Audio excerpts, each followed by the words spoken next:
भारत आदिवासी party के विधायक थावरचंद डामोर ने कहा कि झालावाड़ के अंदर जो स्कूली बच्चे थे और जो छत डहने से दब गए थे और उनका इंतज़ार उनके घर वाले कर रहे थे।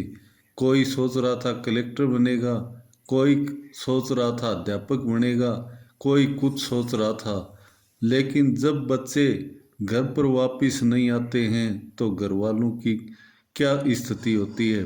इस प्रकार से थावरचंद डामोर ने कहा कि मुख्यमंत्री भजनलाल शर्मा ने संवेदना तक प्रकट नहीं की और वो कह रहे हैं कि हम गरीबों के प्रति और आदिवासियों के प्रति संवेदनशील हैं, लेकिन सिर्फ एक अपनी संवेदना वोटों के लिए करते हैं। उन्होंने कमेंट के अंदर भी ये नहीं लिखा कि गरीब बच्चे मारे गए।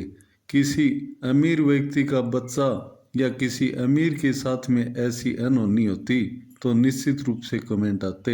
इस प्रकार से थावरचंद डामोर ने कहा कि आज भी वही समय है जब आदिवासियों के साथ में सौतेला व्यवहार होता है, क्योंकि आदिवासी समाज के बच्चे होने के कारण ही सरकार ने मात्र 10 लाख की घोषणा की।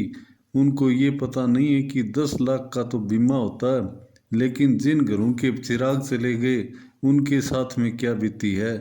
उनको लगभग 1 करोड़ रुपए यानी जो पीछे रह गए उनका ध्यान रखते हुए 1-1 करोड़ रुपए और उनको सरकारी नौकरी देनी चाहिए थी।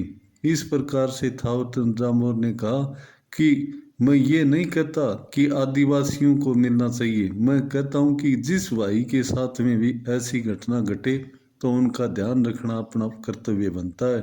इस प्रकार से थावरचंद डामोर ने एक उत्तरदायित्व की बात करते हुए और विधानसभा के अंदर भी ये मुद्दा उठाया कि निश्चित रूप से इस प्रकार की जो जनहानि होती है उन पर एक्शन लिया जाना चाहिए और एक कठोर कानून बनना चाहिए, चाहे वो किसी भी समाज के साथ में हो।